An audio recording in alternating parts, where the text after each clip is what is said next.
El desafío más urgente de Bogotá en materia laboral es la inclusión de grupos tradicionalmente segregados del trabajo con derechos. Yo creo que el tema de bilingüismo es fundamental y además quien habla otro idioma en este sector también tiene la oportunidad de tener una mejor remuneración. Tenemos mucho trabajo, pero trabajo en condiciones de inestabilidad laboral, de ausencia de contrato laboral. No estamos encontrando personas con habilidades en manejo de análisis de datos, en temas de ciberseguridad, todo lo que tiene que ver en temas de Big Data. Allí sí se requieren más políticas, sobre todo de igualdad. No se trata de darle más derechos a la población venezolana, pero sí de generar políticas que permitan una igualdad, una competencia equitativa en el mercado laboral.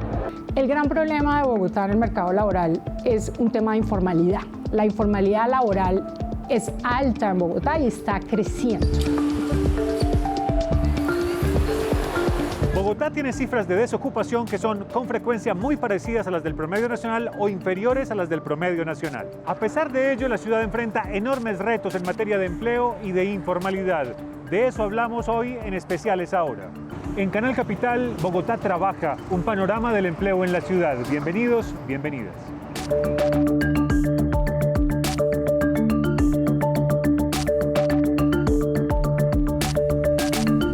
Doña Erlinda Duarte, ¿primera vez que usted sale de la casa a buscar empleo? Sí, señor, prácticamente sí, porque siempre toda la vida lo he trabajado en la casa. Doña Erlinda, ¿y en la casa qué hacía? ¿Cómo se ganaba la vida? Trabajo satélites. Igualmente confecciono de cuenta mía uniformes para colegios, para enfermería, para restaurantes y todo lo que me llegue respecto a la confección. ¿Y por qué decidió que era el momento de salir y buscar? Porque la verdad quiero cambiar mi entorno de trabajo, ya estoy cansada toda la vida ahí encerrada, ya quiero como buscar otra forma de trabajo. Y pues ayer me llegó un link que aquí en el SENA estaban dando la oportunidad para las personas discapacitadas. Dije, voy a mirar si mi Dios me ayuda y este va a ser mi forma de trabajo. Pues ojalá que así sea. ¿Y de qué oportunidad se trata? ¿De seguir confeccionando? Pues ¿o de hacer otra cosa? Hacer otra cosa, la verdad sí. Quisiera hacer otra cosa porque la verdad las máquinas, pues siempre he trabajado en las máquinas y quiero como cambiar de trabajo. Y después de hacer tanto corte, de hacer tanta confección, ¿eso terminó afectando la salud? Exactamente, sí, señor. ¿Y qué tiene? ¿Cuál es la dificultad que tiene hoy? La dificultad, por decir algo, estoy sentada, todo el día yo puedo durar sentada, no tengo ningún problema. El problema es a levantarme de la silla.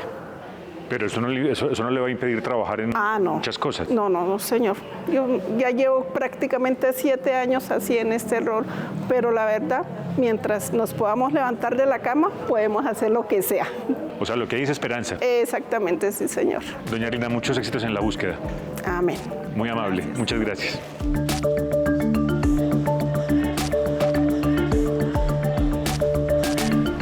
Rocío Moncada, gracias por atendernos. ¿Cómo está? Súper bien. ¿Cómo va la búsqueda de empleo?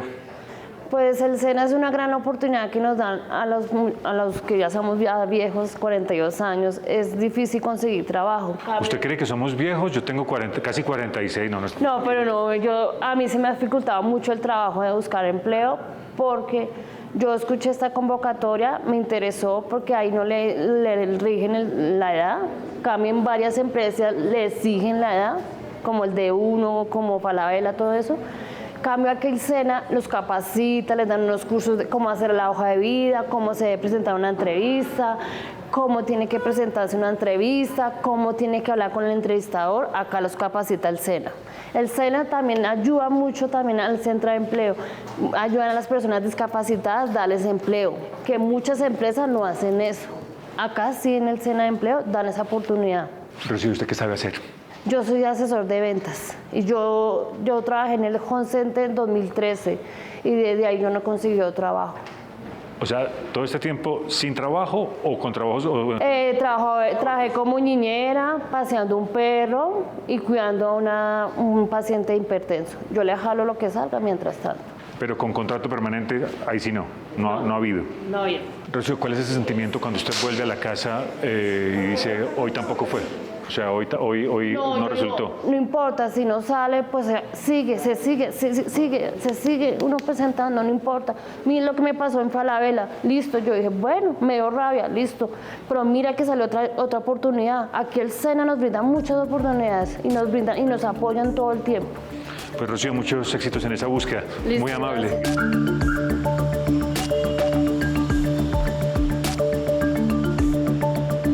Don Jorge Juan madrugó a buscar empleo. Don Jorge, ¿cómo está usted? Pues bien, aquí en la oficina de empleo del SENA, yo miré la convocatoria por una señora que me dijo que están recibiendo hojas de vida.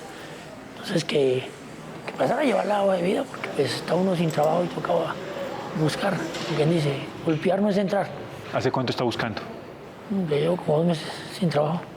Que yo trabajo es por construcción, pero se ha puesto difícil el trabajo en la construcción. Entonces, yo busco es como por ayudante calificado o por oficios varios, mensajería o acarreos. Don Jorge, ¿por qué está tan difícil? Yo no sé si será por la edad, pues ya voy a cumplir 55 años y se pone difícil. Antes había más trabajo, ahora con la política, no sé si será del gobierno, pero se pone más pesado. ¿Y quién depende de usted? A mis hijos. Tengo 3 hombres y una señora. Lo bueno es que cuando yo estoy sin trabajo, ella tiene trabajo. Cuando no, nos toca tener, ella ahorita va a estar regular de trabajo. Don Jorge, ¿y ha tenido trabajos largos o siempre contratos corticos? Últimamente, por ahí trabajo ¿qué? 2 meses, 15 días, ¿sí? Que no he podido entrar a una empresa de construcción grande. Un edificio o una empresa grande de construcción no he podido. Eso es lo que yo le puedo decir a usted, señor. Don Jorge, finalmente, ¿usted qué sabe hacer? Sé que trabaja en construcción, pero específicamente, ¿qué funciones desempeña? Yo era mecánico, sino que yo perdí mucho la vista. Yo era mecánico, era tornero fresador, pero yo ya no veo todas esas letras pequeñas ni esos números. Entonces, se me dificulta para trabajar en mecánica industrial, que eso era lo mío. Y entonces, a raíz de eso, me tocó ponerme a buscar trabajo como ayudante de construcción. Eso es lo que pasa. Don Jorge, muchas gracias por atendernos y muchos éxitos en la búsqueda. Ah, no, sí, claro. Hay que tener fe. Los testimonios que acabamos de ver ejemplifican la situación que enfrentan los grupos poblacionales a los que más les cuesta conseguir trabajo en Bogotá. Mujeres, personas con discapacidad y mayores de 50 años. Ellos merecen políticas focalizadas. En eso coinciden voces expertas y autoridades consultadas por Ana María Sánchez. Porque la mayor cantidad de bogotanos ganan entre 1 y 2 salarios mínimos legales mensuales vigentes y tenemos una proporción importante de los que ganan menos del mínimo. Trabajos como impulsadores, vender, plataformas digitales que no están reguladas y básicamente generan y profundizan una brecha salarial de 6 puntos porcentuales en las juventudes y no hay una estabilidad laboral en el mundo del trabajo para ellas. Bogotá muestra las menores tasas de desempleo, los salarios promedio más altos del país, las menores tasas de informalidad. La educación no nos está garantizando mejores salarios. En términos generales y mundiales, esto no es solo una realidad bogotana, somos la generación más educada y la generación que tiene los salarios más bajos. La estructura económica de la ciudad, la matriz productiva de la ciudad, que es como la del país, es mayoritariamente compuesta por microempresas, por micro y pequeñas empresas. Esos pequeños negocios o emprendimientos aportan más o menos el 95-96% del tejido empresarial. Bogotá es una de esas ciudades donde tenemos entonces una distribución mayor de formales, 61,8%, que de informales, que alcanzan 38,2%. La mitad de los trabajadores son trabajadores autoempleados, es decir, personas que no encontraron empleo en el sector formal y que se han dedicado a negocios que orientan ellos mismos y que se quedan en negocios pequeños, negocios en los que no hay garantías de sostenibilidad de largo plazo y negocios que generan relativamente bajos ingresos. Tenemos un bono demográfico que tenemos que aprovechar y que además se enriquece con una población migrante, en su mayoría venezolana, que debemos sí o sí vincular, o si no se nos convierte en un costo social. Esa, falta de capacidad de generación de empleos de calidad, de reducir aún más la informalidad, pues terminan repercutiendo en los niveles de desigualdad que vemos en la ciudad. Es que en Colombia Colombia, de toda su fuerza laboral, hay un 25%, 1 de cada 4 personas que podrían estar trabajando que no la estamos utilizando o que la estamos subutilizando. Y eso, en conclusión, lo que nos dice es que tenemos una economía muy ineficiente, muy poco competitiva. La tasa de ocupación alcanza 64,2%, por encima del 62% del 19 incluso. Pues ya vemos allí cómo está esto dinamizándose. Y la tasa de desocupación llegó a 10,1%, es la menor tasa de desocupación. La cifra de desempleo juvenil es del 16,2% según el DANE. Es una cifra bastante alta de desempleo y eso obedece a muchos factores. El primero es una barrera en cuanto al requisito de experiencia. Por ejemplo, las mujeres llegan o tienen más obstáculos para llegar a cargos de dirección o liderazgo, en donde se gana más. Muchas decisiones, por ejemplo, se toman en fiestas, en donde las mujeres pues no vamos porque tenemos el rol de cuidado de nuestros hogares, tengo que volverme temprano porque me están esperando mis hijos. Lo que sí se puede decir es que es una economía en la cual los salarios son altos, pero también el costo de vida es alto. Entonces también ahí viene la otra variable, tal vez, y es el salario justo, pues también depende de cuál es la capacidad adquisitiva que tienen los trabajadores. La medición del DANE para el primer trimestre de 2025 mostró que el dato del desempleo en Bogotá fue mayor que la cifra del promedio nacional. Tanto en el país como en Bogotá, la tasa de desocupación de las mujeres es superior a la de los hombres. Viceministro Iván Daniel Jaramillo Jacir, de Empleo y Pensiones, gracias por recibirnos. Muchas gracias, Yamid, a ti por la invitación, a todos los que se conectan hasta ahora, un saludo muy especial. Usted como analista, como investigador y ahora como viceministro ha mirado con mucho detenimiento esas cifras de desempleo o las cifras de la realidad del empleo en Bogotá. ¿Cuáles son las tendencias persistentes, los retos persistentes? Sí, Bogotá tiene unas tasas de ocupación normalmente promedio en el país, pero tiene altas tasas de informalidad y de desempleo juvenil, de desempleo de mujeres y especialmente para personas con discapacidad y especiales barreras por el diseño arquitectónico de la ciudad que impiden el acceso al disfrute del derecho del trabajo. Luego es una ciudad que tiene unos niveles de ocupación por el proceso de industrialización bastante positivos, pero la caracterización de informalidad y exclusión de grupos vulnerables como jóvenes, mujeres, personas con discapacidad es una constante a lo largo de los años cuando uno mira las cifras que reporta la ciudad. Usted mencionaba el asunto de la informalidad. ¿Perdió Bogotá la pelea? Pues porque creo que, no sé, si son 5 o 6 de cada 10 personas siguen estando contadas en la informalidad. Está por ahí, está entre el 50 y el 60% en informalidad en la ciudad. Yo no me daría por vencido y no diría que hemos perdido la batalla. Yo lo que pienso es que sí se requieren políticas públicas activas que estimulen la formalidad y un rediseño de todo el marco institucional para que sea más rentable estar en la formalidad que en la informalidad. Luego, yo no sería tan pesimista, pero sí creo que es un problema que hay que abordar y que empezar a atacar con políticas activas que estimulen la formalidad y que generen, obviamente, la inclusión de estas personas en el mundo del trabajo con derechos. Y específicamente, viceministro, ¿qué tipo de políticas? Porque eso requerirá seguramente esfuerzos del gobierno nacional, pero también del gobierno distrital. Sí, nosotros hemos estado articulándolos. De hecho, obviamente, el gobierno nacional tiene programas como Empleos para la Vida, donde damos estímulos por la contratación formal de personas con discapacidad en el 35%, el salario mínimo, jóvenes en el 30% y mujeres en el 20%. Hombres mayores de 28 años también damos el 15%, todo esto con cargo a presupuesto nacional. Pero las agencias locales de empleo deben articular esta política nacional para estimular la vinculación de estos grupos poblacionales que tienen especiales barreras para acceder al mundo de la formalidad, al mundo del empleo con derechos, directamente a la nómina. Aquí no estoy hablando, Yamid, de beneficios tributarios ni de deducciones, estoy hablando de beneficios que van directamente a la nómina y que estimulan el primer empleo, que puede habilitar luego el cúmulo de experiencia que habilite el seguir en el camino de la formalidad y la ruta del trabajo decente, el trabajo con derechos. ¿Cómo se entiende, viceministro, que mientras muchas empresas dicen que no consiguen la mano de obra que requieren, haya tanta gente en el mercado laboral sin una oportunidad? Justamente hay un problema en el Sistema Nacional de Cualificaciones que nosotros tenemos a nivel país, que obviamente se expresa a nivel local. Por eso justamente estamos buscando articular todos los sistemas de formación tradicional con los sistemas de formación para el trabajo y un programa muy importante que es el reconocimiento de aprendizajes previos. Por las modificaciones aceleradas de la sociedad, lo que está en la demanda de trabajo se ha ido modificando de forma muy rápida y muchas veces los sistemas de formación no responden a ello. Entonces, por eso hemos venido buscando programas de formación para el trabajo y reconocimiento de aprendizajes previos que está en cabeza del gobierno. El programa de educación tradicional está en cabeza del Ministerio de Educación, para que desde trabajo nosotros podamos ir modificando esas estructuras tradicionales de formación y habilitando que las personas puedan acreditar esos saberes que les permiten encontrar un trabajo que la demanda está pidiendo justamente y que muchas veces no tienen.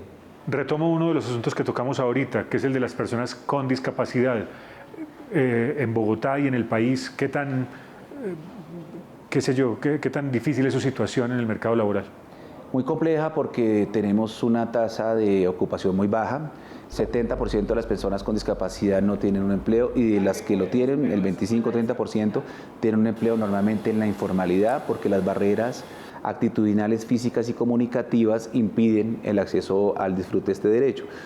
Muchas veces en el imaginario colectivo está el problema de las barreras arquitectónicas, de ausencia de rampas, ausencia de métodos de accesibilidad, la ausencia de intérpretes para personas que son sordomudas, la ausencia de eliminación de barreras comunicativas para personas invidentes. Lo que hay que hacer es un proceso progresivo de eliminación de barreras. Las más complejas son las barreras actitudinales.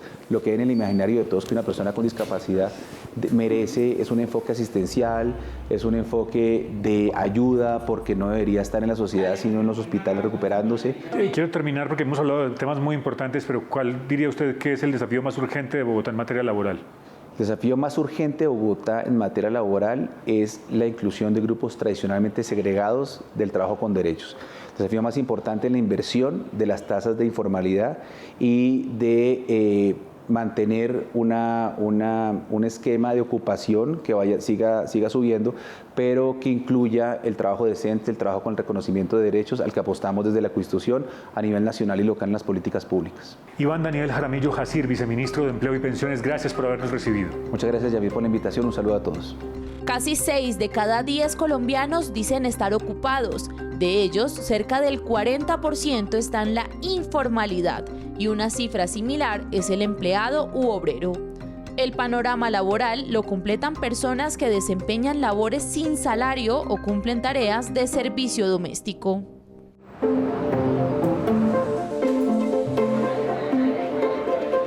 Entonces se dice 1, 2, 3. 1, 2 y 3. Y la plaza, pues, la quiero mucho, y incluso a mis hijos, mi marido. Ay, deje de trabajar ya, no, hay que deje de trabajar cuando me muera.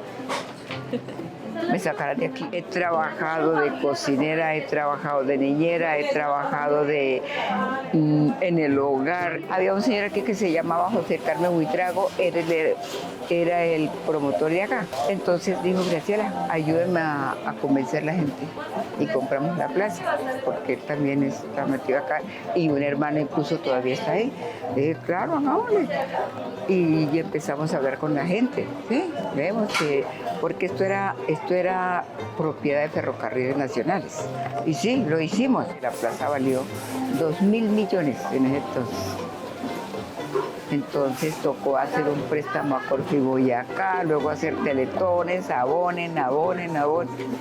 El caso fue que se pagó y felizmente quedamos todos aquí, pues dueños del terreno, porque a la verdad esto es de común y prohibido. Y en una noche de tragos, que los señores hicieron el negocio.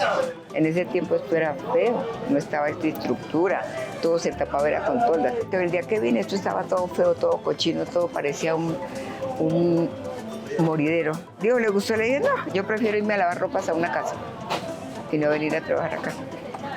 Porque era feo. Le hicimos aseo, sábado nos vinimos a trabajar, vea, la sudamos así. Llegaron a 1 de la tarde y no habíamos tomado un tinto, pero una hermosura. Tengo una escritura que me figura como aportante de 500 pesos, ¿cierto? Pero así que yo diga, me pedazo con linderos, no, porque esto no está desenglobado. Entonces yo les propuse que por qué no te echábamos eso, y sí. con unos ahorros que nosotros hacemos allá, se hizo ese techado de la mitad, ya. Entre reuniones y cosas, se aprobó la baldosina, se aprobó esto y ahí vamos. Después de que yo hablé tan mal de la plaza, ahora es mi vida. Yo llegué aquí de 22 años, imagínate, de 22, una chinita, una pollita, y tengo 78. La presencia del dueño del negocio hace mucho y es la clave para el éxito.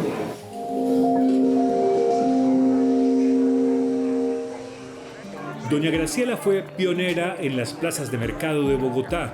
Aún no piensa en el retiro y sigue haciendo cuentas con lápiz y papel y atendiendo a sus clientes cara a cara.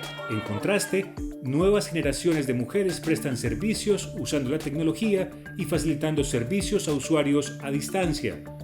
Lo hacen en empresas que emplean a más de 700.000 personas en el país, la mayor parte de ellas en la capital. La presidenta del gremio que las agrupa nos explica los enormes desafíos que enfrentan. Ana Karina Quesep es la presidenta de Bipro. Gracias por atendernos. No, gracias a ti por esta invitación tan especial. ¿Qué tipo de empresas reúne Bipro? Bueno, Bipro es la Asociación Colombiana de BPO. Todo el mundo me pregunta qué es BPO. Entonces, BPO, por sus siglas en inglés, son Business Process Outsourcing, que son todas las empresas que generan procesos de valor agregado a las compañías, y todo el mundo vuelve y me pregunta aquí, ¿y esto qué es? Entonces tenemos los call centers. Servicios tercerizados. Servicios tercerizados de valor, que no solamente vienen desde las llamadas telefónicas, sino todos los servicios de back office y de front que prestan, digamos, las empresas. ¿Cuál diría usted que es el principal desafío laboral de Bogotá para que ustedes puedan crecer? Yo creo que el principal desafío en general del país, pero enfocado en Bogotá, que es más del 50% donde están las empresas de este sector, tiene que ver con la formación y las habilidades que las personas deben tener para ser parte del sector. Entonces es un desafío muy importante y al cual pues tenemos que apuntarle y trabajar de la mano pues con el gobierno local y con las empresas para poder cerrar esas brechas de formación que se necesitan para el sector. ¿Qué tipo de brechas? Primero, yo creo que las habilidades digitales. Eso es algo supremamente importante para el sector, porque como es un sector que tan variado, pero con muchísimo énfasis en temas tecnológicos, pues tenemos que tener habilidades digitales y tecnológicas para el sector. Lo segundo, y también muy importante, es el bilingüismo y enfocados en dos idiomas. Uno, el inglés, porque cada vez tenemos más empresas que sirven el mercado americano, y dos, el portugués, porque cada vez empezamos a tener también compañías que vienen a buscar servicios en portugués en nuestro país. Entonces, esos son los dos puntos básicos, y si me preguntas, yo añadiría un tercero que tiene que ver con las famosas habilidades blandas, que son de liderazgo y autogestión. Bien, eso en términos de formación, supongo, de las instituciones técnicas, tecnológicas y universitarias, pero eso para reclutar a la gente, pero para mantenerla, porque supongo que es un sector donde también hay muy alta rotación. Eso es un punto muy importante. Entonces, las empresas hacen un esfuerzo grandísimo en tener programas de formación continua dentro de las compañías para capacitar. Esto es un sector que evoluciona día a día. Entonces, al igual que la tecnología y el servicio, pues está cambiando. Entonces, todos los días estamos formando a las personas dentro de las compañías para estar a la vanguardia, para tener mejor resultados y productividad. Entonces, las empresas hacen un esfuerzo muy importante para retener este talento, y lo hacen a través de formación, temas de bienestar, abriendo la oportunidad de hacer trabajos desde casa, tener contratación híbrida. Entonces, requiere tener siempre las empresas involucradas en esos procesos con un fin muy importante, retener el talento, pues para tener siempre los mejores, pero también para reducir la rotación, que es algo que es bastante alto en este sector. También por la forma como está compuesto el sector, que son jóvenes. Nosotros hacemos parte de ese programa de primer empleo a nivel nacional, pero en Bogotá importantísimo. Entonces, damos a través de ferias laborales, atraemos ese talento con las universidades, con todas las cajas de compensación, con la alcaldía, para poder traer este talento y generar empleo joven. Usted además ha estado muy involucrada en el asunto de promover que más mujeres hagan parte de los trabajos y de las carreras que tienen que ver con la tecnología. ¿Qué están logrando? Bueno, soy parte de Mujeres TIC, soy miembro fundador de Mujeres TIC y yo creo que esta es una oportunidad importantísima para visibilizar a las mujeres que hoy en día estamos en el sector TIC, para que cada vez más pues, podamos tener oportunidades en el sector. Estamos trabajando de la mano para traer también más mujeres, pero además de eso, para crear esa semilla dentro de las jóvenes que abracen la tecnología y puedan ver, digamos, cuáles son las capacidades y los potenciales que tenemos para estar dentro del sector TIC. Entonces, esta comunidad de mujeres, ya somos más de 100 mujeres trabajando bajo un marco común que es más mujeres en tecnología, visibilizar, acompañar, además hacer mentorías, llegar a los colegios y contar la importancia de las mujeres en el sector de tecnología. Ya hablamos de los retos del sector, pero cuando usted se sienta con otros dirigentes gremiales de la ciudad o del país, ¿encuentran que en Bogotá cuál es el desafío mayor del tema laboral para los empresarios? Pues yo creo que algo que es absolutamente común es poder retener el talento. Yo creo que eso es importantísimo. Y específicamente en el sector, pues los temas de formación que ya mencionamos. Yo creo que el tema de bilingüismo es fundamental. Y además, quien habla otro idioma en este sector también tiene la oportunidad de tener una mejor remuneración. Entonces, y de abrir más espacios y de crecimiento dentro de las empresas. Entonces, eso para nosotros es un reto importantísimo que tenemos que trabajar. Ahora, si hablamos de temas de infraestructura, pues algunas localidades tienen esos retos de infraestructura en Bogotá que sin duda pues forman parte del programa de la alcaldía, pero pues Internet, que para nosotros es fundamental, que permita que las personas puedan trabajar desde casa y obviamente los desplazamientos que sabemos que en la capital son bastante complejos. Ana Karina Kesef, presidenta de Bipro, gracias por haber estado con nosotros. No, a ti muchísimas gracias por este espacio.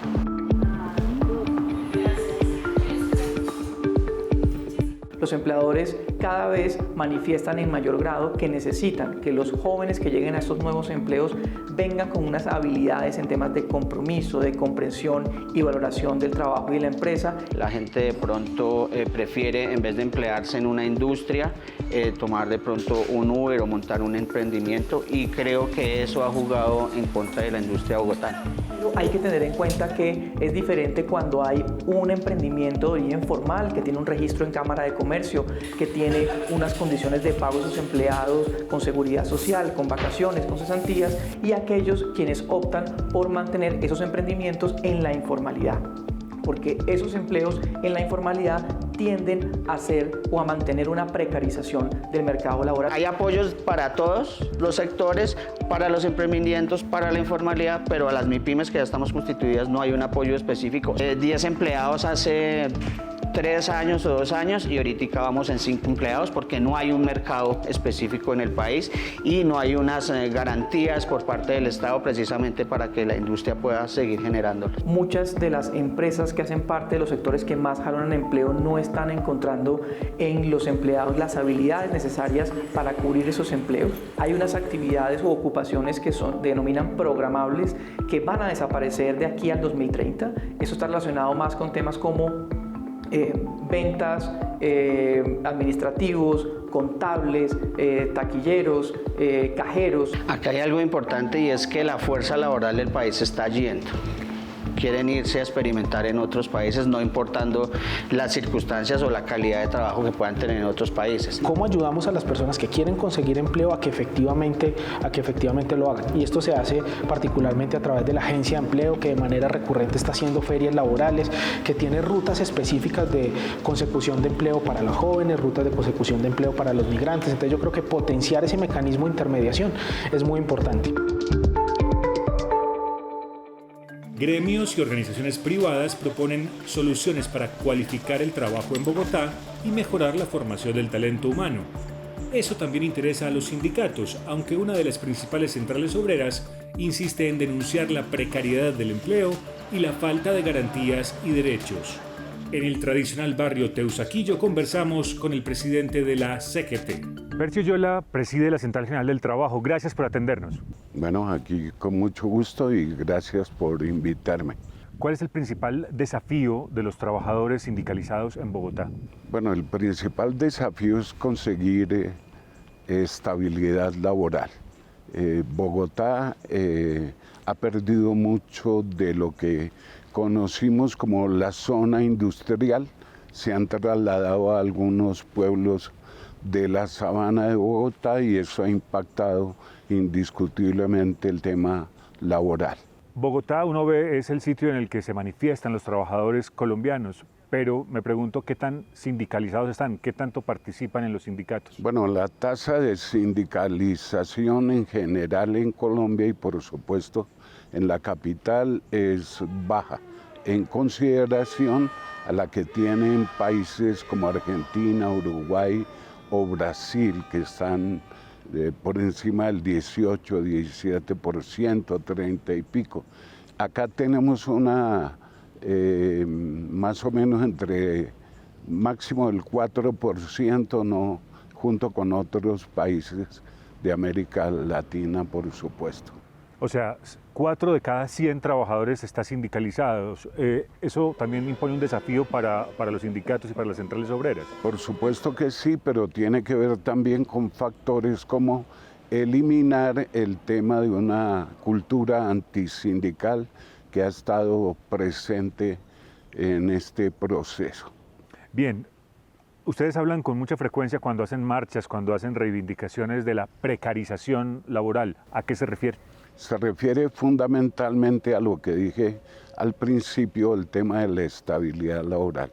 Tenemos mucho trabajo, pero trabajo en condiciones de inestabilidad laboral, de ausencia de contrato laboral que garantice condiciones de trabajo en los términos en que la OIT lo ha planteado, que es trabajo decente, con derechos, con seguridad social, etcétera.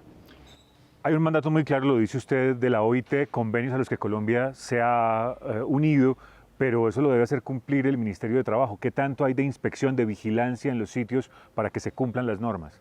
Sin duda alguna, hay que decir que con el acuerdo Obama-Santos, uno de los compromisos del gobierno de Colombia fue, primero, restablecer el Ministerio del Trabajo y luego dotarlo de inspección, vigilancia y control. Y todavía tenemos falencias que incluso la propia OCDE, cuando fuimos a ingresar, planteó ahí la necesidad de reforzar esa parte y poder ser más eficientes. Hoy hay demasiados casos represados que terminan archivándose e incluso en el gobierno anterior se consultó al movimiento sindical si podíamos aceptar el archivo de todas las denuncias que habían por imposibilidad de evacuarlas. Así que hoy esperamos que parte del tema de la reparación colectiva al movimiento sindical y su fortalecimiento depende de que el Ministerio del Trabajo tenga mayor fortaleza en ese aspecto. Dentro de ese mundo precario del trabajo del que usted habla, no se salva ni siquiera el empleo público. Está lleno el sector público de órdenes de prestación de servicios. En efecto, hoy uno de los puntos del pliego nacional estatal en proceso de negociación pide formalizar 900.000 empleos. Eso evidencia que el tema pasa por el Estado como empleador y que el Estado debería dar ejemplo. Y una última pregunta que tiene que ver con la calidad del empleo de la que hemos venido hablando, ese asunto de la intermediación. ¿Qué falta hacer ahí para que eso esté mejor regulado? Pues fundamentalmente ya hablamos de inspección, vigilancia y control. Se eliminaron cooperativas de trabajo asociado y enseguida impulsaron los contratos sindicales. De alguna manera, la reforma laboral que tanto se ha estado debatiendo tiene o apunta a que tengamos empleo estable, trabajo digno, para que nuestros jóvenes no sean considerados como los esclavos del siglo XXI.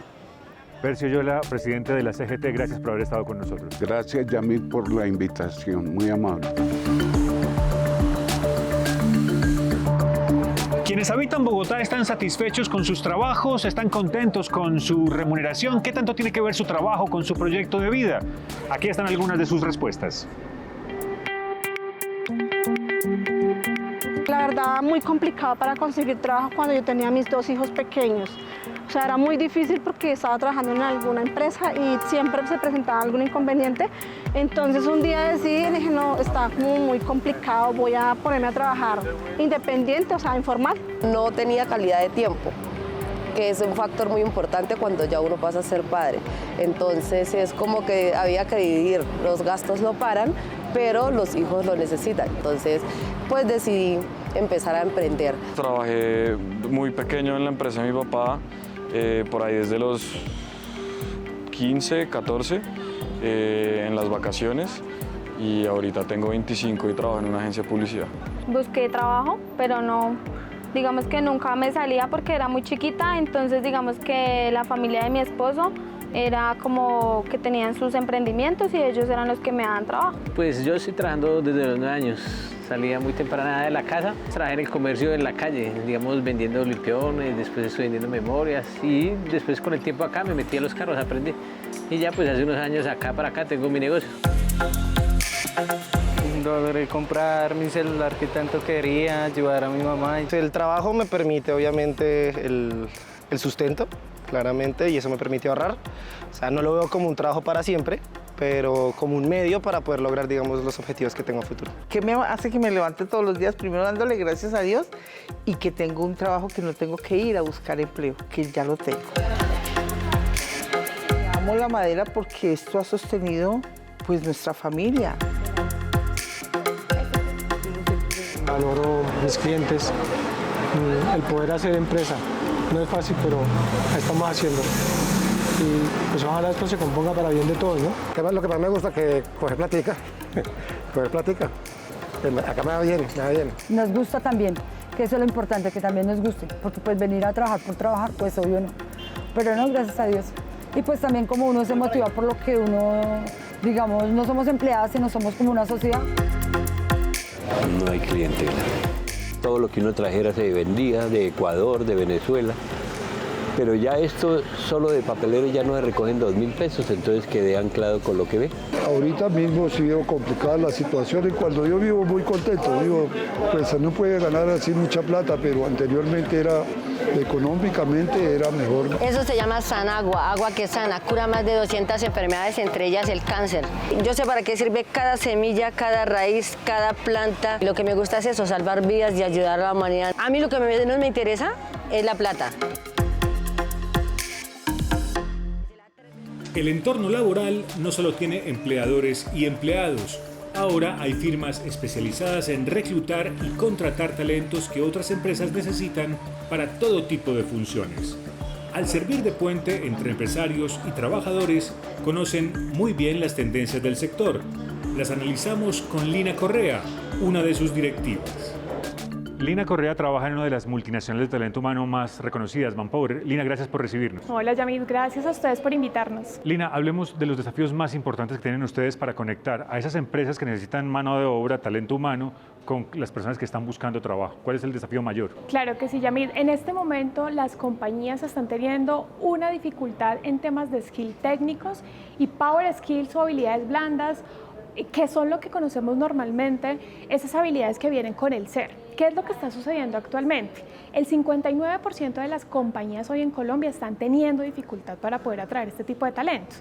Si hablamos desde lo técnico, ¿qué es lo que está pasando? No estamos encontrando personas con habilidades en manejo de análisis de datos, en temas de ciberseguridad, todo lo que tiene que ver en temas de Big Data. Entonces eso genera, por supuesto, un desarrollo adicional por parte de las empresas en llevar al perfil ideal a ese ratio que requieren para poder ejecutar sus tareas. Pero con los Power Skills o los Soft Skills, ¿qué está sucediendo? Necesitamos gente con mayor posibilidad de relacionamiento, que sean más adaptables, que tengan esa capacidad de poder resolucionar problemas y poder adaptarse mucho más al trabajo en equipo. Si bien esas siguen siendo unas necesidades de las compañías, han tratado de generar desarrollos internamente para llevar al número que quieren de esas habilidades a las personas, pero pues desafortunadamente seguimos teniendo un desequilibrio y una brecha bastante grande para poder conseguir el talento. Pero nos contaba qué buscan las empresas o cuáles dificultades están teniendo. La gente, ¿qué busca? Cuando busca trabajo, porque pues antes todos decíamos sí señor, no señor, pero ahora quien busca trabajo también tiene unas condiciones y busca y prefiere unas cosas. Sí, así es. Y miren que actualmente nosotros tenemos un informe que se llaman Tendencias Laborales del 2025, que por supuesto pueden leer, y allí estamos teniendo unas evidencias súper claras de, primero, la flexibilidad sigue teniendo mucha relevancia en este momento para las compañías. Entonces, las compañías quieren tener presencialidad por temas de cultura, pero los colaboradores esperan tener, por supuesto, una flexibilidad para poder empezar a trabajar sus temas de equilibrio vida-trabajo. Bien, el asunto del trabajo virtual o del trabajo remoto pudo ser muy importante por la contingencia del COVID-19, pero después de eso se quedó. ¿Qué le dicen sus empresas? Mira, en este momento, en lo que vimos en pandemia, el 90% de las compañías estaban con trabajo remoto. Hoy solo el 30% de las empresas están teniendo trabajo híbrido. Incluso hemos tenido empresas globales que han tomado la decisión de llevar a su gente 100% a trabajo presencial. Sin embargo, eso debe de ser una balanza, ¿sí? Está bien que nosotros como compañías necesitemos tener la capacidad de poder conectar face to face con la gente, poder tener espacios de colaboración, pero también es importante dar esa flexibilidad donde las personas que de pronto son cuidadoras puedan tener la alternativa de moverse mucho más fácil, que si quieran de pronto dedicar tiempo para otra actividad extra, pues lo puedan hacer y que el desplazamiento no sea un inconveniente. Entonces, creo que hoy parte de lo que deben de hacer las compañías es manejarlo de una manera híbrida y que pueda ser acorde también a sus tipos de segmentos a los cuales pertenece o las áreas a las cuales puedan impactar. Yo no voy a impactar de la misma manera a un área de producción que a un área comercial, por ejemplo. Usted hablaba de unas habilidades duras y de unas habilidades blandas que debe tener la gente que contratan y que a lo mejor no están encontrando. Es que en el sector técnico, tecnológico y universitario ¿está fallando la formación? Sí, en este momento, más que una falla, yo creo que es reajustarse y entender las necesidades que se están teniendo dentro del mundo laboral. Hoy nosotros tenemos un indicador que el 65% de las personas que van en el sexto, séptimo semestre están teniendo una deserción de las instituciones educativas. ¿Por qué? Porque están buscando la forma de emplearse y de empezar a generar ingresos. Eso es un llamado a voces para las instituciones educativas de decir, tenemos que empezar a reducir los tiempos de educación para que estas personas que son una generación que está activa y que quiere empezar a hacer activamente a nivel económico, pues está buscando esa reactivación. Eso es muy importante. Lo segundo es también seguir trabajando en comunidad, lo que es la empresa privada, la institución y el gobierno, en entender esas necesidades para poder crear de verdad unos cursos, unas instituciones ya de trabajos mucho más formales, poder generar pénsul que vayan muy conectados con esas necesidades. Creo que hoy todavía existe una brecha, sé que se han hecho algunos ajustes, pero no lo suficientes para poder lograr conectar necesidades de las empresas privadas o públicas con respecto a los entes educativos. Ustedes son una multinacional y seguramente los buscan otras multinacionales para que ustedes consigan el talento que ellos necesitan. ¿Dónde están encontrando dificultades? ¿En qué sectores de la economía esas multinacionales no encuentran en Bogotá eventualmente las características que necesitan? Normalmente, y lo que está pasando a nivel global, pues seguimos teniendo dificultades, por supuesto, en temas de tecnología, ciberseguridad, analítica, Big Data, manejo, por supuesto, de todas las implementaciones en temas de inteligencia artificial, y todo lo que lleva en transformación digital sigue siendo un reto. Sin embargo, lo que estamos viendo localmente en Colombia, lo que es Bogotá, esas particularidades habilidades sigue teniendo una dificultad con algo mayor, y es que, por ejemplo, ahora los Green Jobs, que es como la nueva ola que nos está llegando, estamos teniendo gente con fuga de talento. O sea, la gente que tenía conocimientos o que tenía conocimientos en Colombia en temas de Green Jobs, de energía o todo lo que tiene que ver en tecnología, han salido del país y se han ido a otras geografías a operar.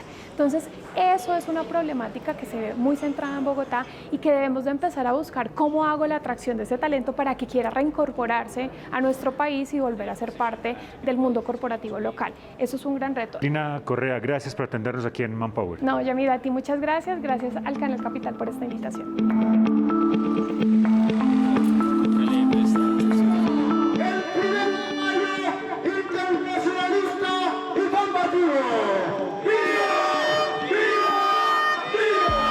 El principal problema de nosotros los trabajadores que es la falta de la estabilidad laboral. La minga está aquí en Bogotá. Altas enfermedades en el sector del agro, el sufrimiento del manguito rotatorio y de enfermedades que se vienen cada día generalizando en estos sectores de la agroindustria. Nosotros como trabajadores de Colpensiones estamos solicitando que se dé el cumplimiento a la Convención Colectiva de Trabajo 2024-2026, que ha sido incumplida por las directivas de la entidad. Tenemos una problemática en el área láctea agroalimentaria, es que prácticamente el crecimiento de las empresas agroalimentarias ha sido bastante robusto, pero el decrecimiento de los salarios de sus trabajadores viene en declive. ¡Alerta! ¡Alerta! ¡Alerta que camina! En la Superintendencia Nacional de Salud en este momento se está viviendo una crisis al interior de la superintendencia, una crisis generada por el concurso de méritos desarrollado por la Comisión Nacional del Servicio Civil contratado con la Universidad Libre de Colombia, que afecta más del 85% de la estructura de la Superintendencia Nacional de Salud. El sector de la vigilancia y seguridad privada es el sector que más perjuicios ha tenido con el desmonte de los beneficios legales. Esos beneficios legales es el recargo dominical, es el pago de las horas extras. Mientras aquellos que están contratados y sindicalizados marchan para defender sus derechos, desde las aceras los miran quienes están en el rebusque cotidiano. Muchos de ellos son colombianos que viven en la informalidad, pero con frecuencia pueden ser migrantes, porque en Bogotá hay casi 600.000 de ellos buscando ingresos en condiciones incluso más precarias. Su situación ha sido estudiada por el Observatorio de Venezuela, en el que investiga la profesora María Clara Roballo. Profesora María Clara Roballo, investigadora de la Universidad del Rosario en el Observatorio de Venezuela, gracias por recibirnos aquí en su universidad. Con mucho gusto, Yamit. La hemos buscado, profesora Roballo, para hablar del tema de migrantes, que es lo que ustedes más conocen. Y me preocupa sobre todo la dificultad para diagnosticar cuál es el problema laboral de los migrantes. Efectivamente, no hay todavía los estudios suficientes para saber cómo se están dando estas dinámicas de inserción, inclusión laboral. Tal vez una de las encuestas más significativas es Pulso la Migración del DANE, que hace cada diferentes rondas, y allí hay algunas cifras importantes que efectivamente muestran que el segmento poblacional migrante requiere muchas más políticas públicas para mejorar sus condiciones de vida en el país y también para hacer que efectivamente sea una fuerza importante de desarrollo. ¿Y de esas cifras del DANE hay algunas que le parezcan particularmente preocupantes?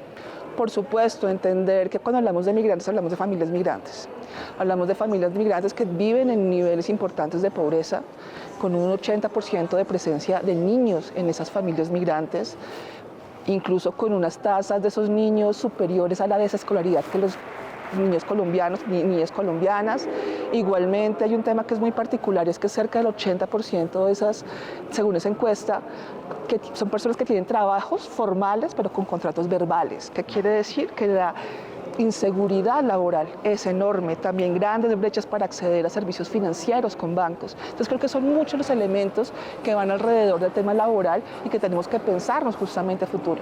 tienen permiso especial de permanencia. ¿Ese documento les funciona en Bogotá para poder hacer valer sus derechos, al menos en lo que tiene que ver con lo laboral? Bueno, en este momento, según Migración Colombia, que es obviamente un subregistro por la frontera que tenemos y porque efectivamente las cifras están más centradas como al panorama que teníamos en 2021, cuando nace este permiso especial de permanencia, hablamos de cerca de 2,8 millones de venezolanos con vocación de permanencia. Entonces, pues, digamos que sí hay un número importante con ese documento, pero no basta simplemente con dar ese permiso. Se requieren políticas alternativas que acompañen a migrantes que tienen obviamente una intención laboral y por supuesto también al emprendimiento. Y en Bogotá estamos hablando de ¿qué? ¿Medio millón de migrantes en esas circunstancias? Estamos hablando de un total más o menos de migrantes, también incluyendo a personas que viven en Chía, en esos municipios aledaños que tienen una lógica muy cercana a la de Bogotá. Estamos hablando un poco más de 600.000 personas. Todavía no se sabe muy bien, hay como ciertas tentativas, pero no se sabe exactamente cuánta de esa población tiene permisos laborales. O sea, si ya la situación laboral de los colombianos es precaria, ¿la de los migrantes es todavía más precaria? Por supuesto, y algunos estudios justamente el tema de que el 80% tengan contratos verbales, grandes, también se dan casos de explotación laboral. También hay estudios que dicen que estos migrantes tienen que atender a las necesidades de su familia que en Colombia, pero muchas veces en sus países de origen. Por lo tanto, es una población que usualmente trabaja más horas de lo que trabaja un colombiano. Entonces, pues efectivamente, hacia allí sí se requieren más políticas, sobre todo de igualdad. No se trata de darle más derechos a la población venezolana, pero sí de generar políticas que permitan una igualdad, una competencia equitativa en el mercado laboral. ¿Y quién debería vigilar eso, quién debería inspeccionar eso, que es el Ministerio de Trabajo? El Ministerio de Trabajo tiene un gran trabajo ahí justamente que hacer en la materia. Allí también está Migración Colombia, la Cancillería. Creo que se requiere el concierto de varias instituciones y que efectivamente entiendan que el tema migratorio es un tema importante dentro de la agenda institucional, nacional y por supuesto local. Los economistas suelen ver una ventaja en la migración porque dicen aquí esa mano de obra se necesitaba y están haciendo oficios que probablemente aquí nadie quería hacer o muy pocas personas querían hacer. ¿Somos suficientemente conscientes de ello? Yo creo que no, incluso demográficamente cuando vemos las últimas encuestas del DANE, donde las tasas de natalidad han caído abrumadoramente en comparación con otros países de la región, encontramos que la migración puede ser un bono demográfico importante para temas de desarrollo, para sostener la seguridad social a largo tiempo en el país. Ya hay algunos sectores que empiezan a verse positivamente impactados por la migración. El tema del café no es nuevo, en gran medida la recolección de café en la zona cafetera se ha salvado por esa oferta de mano de obra migrante y creo que esto es importante, el tema de servicios. Entonces efectivamente necesitamos entender cómo un migrante puede ser factor de desarrollo porque sí lo es. No estoy negando que generen tensiones, sobre todo cuando hablamos de una migración importante que llega a un país en un poco tiempo como ha sido la migración venezolana, pero siempre va a ser una ventana para el desarrollo, son una fuerza laboral, son una fuerza de consumo y son una fuerza de emprendimiento muy importante. ¿El gobierno distrital ha hecho lo suficiente para que esa población migrante tenga mayores garantías laborales en Bogotá? Bogotá tiene un gran desafío porque es la ciudad que tiene más migrantes venezolanos y de otras nacionalidades en Colombia. Y por supuesto su oferta institucional comparada con otros gobiernos locales es mucho más robusta, pero se requiere poner el foco. Creo que en estos últimos momentos se ha perdido el foco del tema migratorio, hablamos más de poblaciones excluidas, pero sí creo que es importante hablar de migrantes, porque también tenemos que defender su identidad migratoria, su identidad de su nacionalidad. Entonces sí se requiere muchísimo más trabajo, muchísimas más programas especializados y ojalá contar con mayor cooperación internacional en esa materia. Profesora María Clara Roballo, investigadora de la Universidad del Rosario, gracias por habernos atendido. Con mucho gusto. Para ustedes algo bien especial de verdad.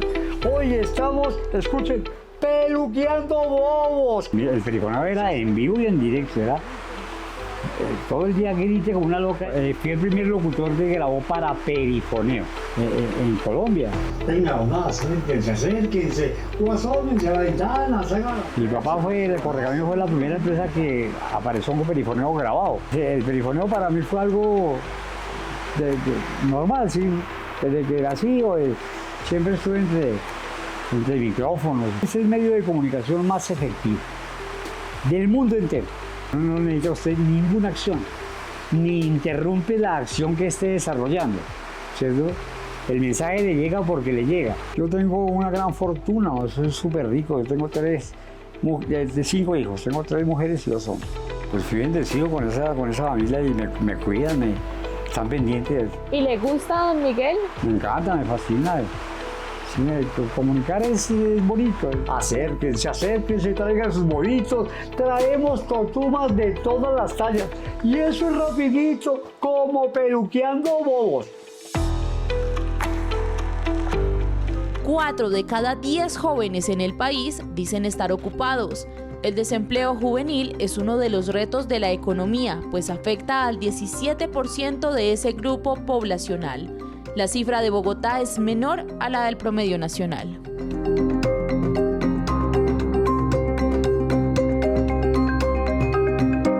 María del Pilar López Uribe, secretaria de Desarrollo Económico de Bogotá, gracias por atendernos. Muy contenta de estar acá, Yamit, y bueno, hablar contigo sobre el mercado laboral colombiano. Secretaria, acciones del gobierno distrital para enfrentar el asunto específicamente del desempleo, de la desocupación. Pues bueno, para enfrentar el tema del desempleo, nosotros tenemos, pues primero necesitamos tener un muy buen diagnóstico, entender exactamente cuando uno hace un zoom, cuáles son esas poblaciones donde el desempleo es mayor. A partir de eso, nosotros hemos dado cuenta que, por ejemplo, el desempleo en jóvenes, en mujeres y en personas mayores de 50, pues se profundiza comparado, por ejemplo, cuando se saca la tasa de desempleo promedio de la ciudad. Por eso mismo nosotros tenemos rutas especializadas para estos grupos poblacionales y a través de un fortalecimiento importante de nuestra agencia distrital de empleo. ¿En qué consiste? Por ejemplo, la ruta Jóvenes, se llama Jóvenes con Oportunidades, es una ruta que integra 3 secretarías, Secretaría de Educación, Secretaría de Integración Social y la Secretaría de Desarrollo Económico. Y comienza con una especie de acogida a jóvenes de CISBEN entre A y C9, digamos, jóvenes vulnerables, que se les ofrece un tipo de formación pertinente, que es uno de los grandes problemas del mercado laboral de la ciudad. Pero lo diferente de todo esto es que mientras obtienen esta formación corta, formación pertinente, reciben una transferencia monetaria condicionada. ¿Qué sigue después de esto? Un acompañamiento psicosocial y un registro en nuestra agencia de empleo que luego los engancha directamente con posibilidades de empleabilidad. En el caso particular de jóvenes. La otra estrategia en la que estamos fuertemente, trabajando es precisamente para cerrar las brechas que existen en el mercado laboral para ciertos grupos. Porque acá se habla mucho de desempleo en la ciudad, pero de hecho la cifra de desempleo es buena. Pero cuando uno hace zoom, insisto, en unos grupos poblacionales esa cifra de desempleo se puede duplicar o triplicar en algunos casos. Y en ese caso, por ejemplo, entonces, si las mujeres son algunas de las más afectadas, ¿qué acciones concretas hay para eso? Concretas. Entonces nosotros tenemos, por ejemplo, rutas de empleabilidad para mujeres también, donde nosotros trabajamos directamente con, por ejemplo, formaciones en unos horarios más flexibles para mujeres, en este caso, por ejemplo, mujeres cuidadoras. ¿Qué estamos haciendo para todos estos grupos poblacionales? Tenemos un programa que lanzamos recientemente que se llama Empleo Incluyente. Lo que buscamos con esto es que las empresas tengan unos incentivos económicos para la contratación de empleo formal de poblaciones que han sido, digamos, que han enfrentado obstáculos para acceder al mercado laboral históricamente. Entre esos están los jóvenes, entre esos están las mujeres, las personas mayores de 50, tenemos 11 grupos poblacionales. Las empresas reciben un incentivo económico de 2 millones de pesos y pueden recibir un bono adicional si contratan una mujer o si contratan a una persona por primera vez en un empleo, digamos que sea su primer empleo formal. Es decir, una empresa puede recibir hasta 3 millones de pesos. Esto ataca 2 cosas. Uno, pues el desempleo y la informalidad, que es nuestro gran problema. Y número 2, el cierre de brechas en el mercado laboral, que hace parte de la misionalidad de la Secretaría de Desarrollo Económico. Bien, entonces eso es empleo. Y usted mencionaba el asunto de la informalidad. 5 o 6 de cada 10 personas están en la informalidad. ¿Cómo hacemos o para que se pasen a lo formal? Ya decía usted que hay unos incentivos o para que se formalicen y se vuelvan emprendimientos. Sí, mira, realmente el problema en el mercado laboral bogotano, pues digamos, la tasa de desempleo no nos indica que sea, pues es una tasa que está por debajo del promedio nacional. Logramos en el 2024 una tasa de desempleo de un solo dígito.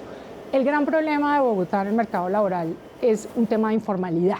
La informalidad laboral es alta en Bogotá y está creciendo. Esto se debe a múltiples razones. Entre ellas, por ejemplo, una regulación excesiva frente a una capacidad, a las características de la capacidad productiva de la ciudad. Número 2, a una muy baja productividad. y 3, a una formación que es muy poco pertinente, sumado, digamos, a unos contextos, a unas normas de costos salariales y no salariales muy altos. Para el tema de informalidad, como mencionaba, digamos, programas como Empleo Incluyente pues son importantes porque lo que ayudan es que generan incentivos sobre todo, y estamos ayudándose a las pequeñas, y voy para allá, las micro y las pequeñas empresas, para que enganchen personas con empleo formales. Y eso, pues digamos, es solamente un requisito para recibir el incentivo. Lo otro es que la informalidad laboral en Bogotá no se puede desligar del tema de la informalidad empresarial. Y es ahí donde sale la raíz del problema. Si nosotros tenemos empresas más informales, es mucho más probable que tengamos trabajadores informales. Existe una informalidad de entrada, que son los registros, la Cámara de Comercio, el registro mercantil, una informalidad en insumos. Los insumos, por ejemplo, los trabajadores son parte de esto. Entonces, informalidad en que no pagan las prestaciones sociales de los trabajadores, una informalidad en procesos, por ejemplo, que no tengan certificados sanitarios, INVIMA, en fin, y finalmente, que es la informalidad más alta, es la informalidad tributaria. En Bogotá, por ejemplo, los micronegocios, que son gran parte del tejido empresarial, tienen una informalidad tributaria cercana al 85%. El 85% de los micronegocios en Bogotá no están o declarando o pagando impuestos. Ahí está la raíz del problema. Y cuando usted pone la lupa en las diferentes localidades de Bogotá, ¿hay unas que le preocupen particularmente? Claro. Cuando uno mira, por ejemplo, la última encuesta multipropósito que nos permite, digamos, sacar ese panorama de la ciudad, pues hay unas localidades. Bogotá es altamente heterogénea, Bogotá es altamente desigual dentro de la ciudad. Tenemos localidades como Bosa, como San Cristóbal, como Rafael Uribe, que tienen, por ejemplo, tasas de desempleo mayores al 15%. Pero tenemos otras localidades como Chapinero, como Teusaquillo, como Usaquén, que tienen tasas de desempleo menores al 7%. Hay una altísima heterogeneidad. ¿Qué estamos haciendo para eso? Parte de las estrategias que nosotros tenemos en nuestra agencia de empleo es llegar a las localidades. Entonces, organizamos ferias de empleo priorizando aquellas localidades donde las tasas de desempleo son más altas, y obviamente buscamos que esas ferias de empleo sean también con vacantes que sean pertinentes a las características de la población, digamos, a las características sociodemográficas de esa población. María del Pilar López Uribe, secretaria de Desarrollo Económico de Bogotá, gracias por haber estado con nosotros. No, un placer acompañarlos.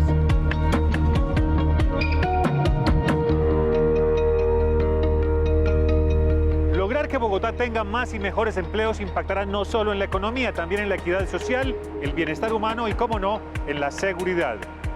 Gracias por su sintonía, gracias por su confianza. Hasta pronto.